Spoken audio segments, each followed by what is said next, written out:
Kanina muli ako. Nagdaan ako ng... Ayan. Mag-isang galonggong. Pinataan na galonggong. Oo.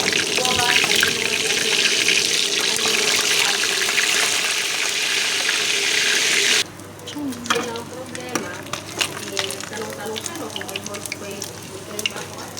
Sinabi ko totoo.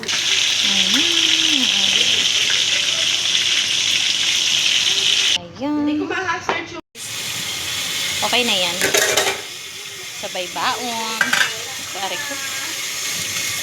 Ayan guys. Ilagay na natin yung malunggay. Hindi po, ang ano po, ang monthly.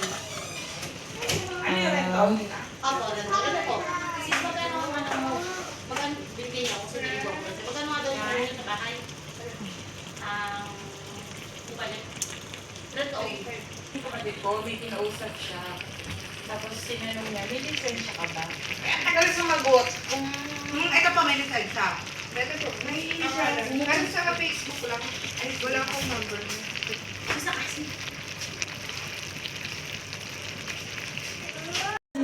Matok pa nga si Kuya dyan eh.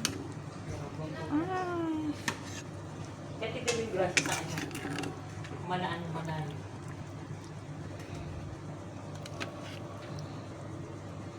O, diba? Basta kung akala ng kanin na kahit konti, ay ko. Ang hihinaya ka na. Kaya sabi ko sa mga anak ko, kung kainin niyo yung ano, ubusin niyo yan, kaya matitira sa plato na kaya isang butin na ano, kanin. Kung tira, inuubos ko niya. Pag hindi ko talaga nakaya. Kain tayo.